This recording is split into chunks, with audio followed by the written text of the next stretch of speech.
4 left and 3 right, 60 turn square left, turning square left, 40 turn. The 9-strong two-wheel drive field, another super diverse turnout of manufacturers, front and rear wheel drive machines and super competitive crews. After a top job on the last round, the Mills and Gray team bolted off the starting blocks, putting in 3 very quick times to head into the first service with a handy 39.6 second lead.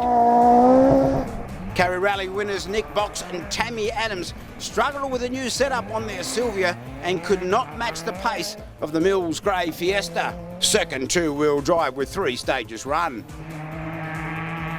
Glenn Alcorn in a borrowed car for this event after discovering late issues with his Escort. He and co-driver Charlson managing to take 3rd place across the opening sections. Out for a second loop and another good run for Gary Mills. Although dropping just under 9 seconds on the 8.2k Sawyers 2 stage, he bounced back with a win of 7.5 seconds on the next section. Unfortunately, it all went bad from there. A drive shaft issue on special stage 6 slowed them by almost a minute and a half.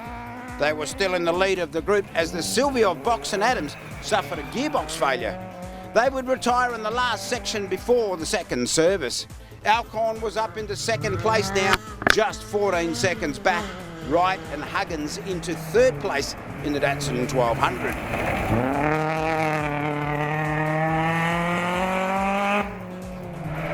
The Mills Grey crew managed a repair, although a bit makeshift. It did the job for a couple of stages, but then failed again, costing a heap of time and the win. 2nd place at event's end, still a pretty good result considering all the drama. Meanwhile, Alcorn kept it clean, fast and most importantly, out of trouble. He was in exactly the right place to capitalise on the woes of others around him.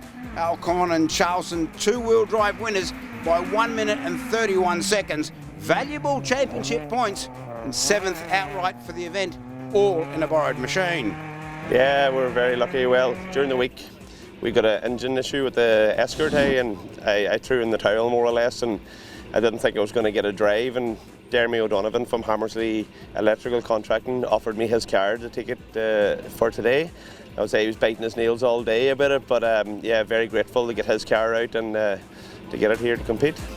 3rd place for the Datsun 1200 of Wright and Huggins. That's a very good result on this super tough event, and as we've been saying all year, even more impressive as they're still running on the road book.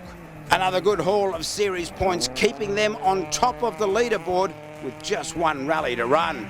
The White combination doing a good job on this year's safari, and 4th place two-wheel drive their reward. Hughes and Lake 5th and 6th and the final finishers.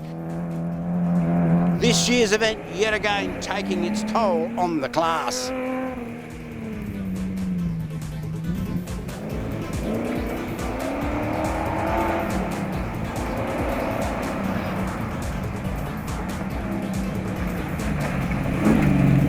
Four runners in the Clubman Masters category. The event not kind to this group either. Jeff Leotator, an early casualty with a blown turbo and out on SS2. After an amazing record of finishing every event entered since 2013, the mighty Toyota of Andy Van Can finally succumbed to the rigours of rallying, a snapped steering link ending that run. On the plus side, after the woes of the last few outings for Rod Fowler and Keith Mays in the awesome Peugeot, it all came together on this event. 5 out of the 6 Clubman Masters stage wins and a massive 3-minute 28-second winning margin was the reward for a heap of work put in by these guys. Great job, boys.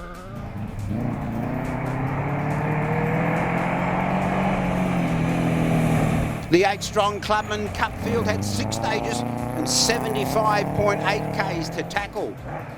These crews, of course, run on the roadbook only, so the tricky technical nature of this event, a big challenge for the group. Current series leader Cardo jumped out of the blocks quickly, taking the first 2 stages and just 1.9 seconds slower on SS3 to head to the service just under 20 seconds in the lead. Bennett and Turner in the other Lancer upped their pace on the second loop. They took all 3 sections, wrestling back the lead and taking the win with a 14-second margin. Their Lancer doing the business on this super tough round. 80 championship points for Scott and hopefully another close battle on the final round of the series. After a steady start, Connor and Hughes in their XL set 3rd fastest times across the final sections. 3rd Clubman Cup at Rally's End.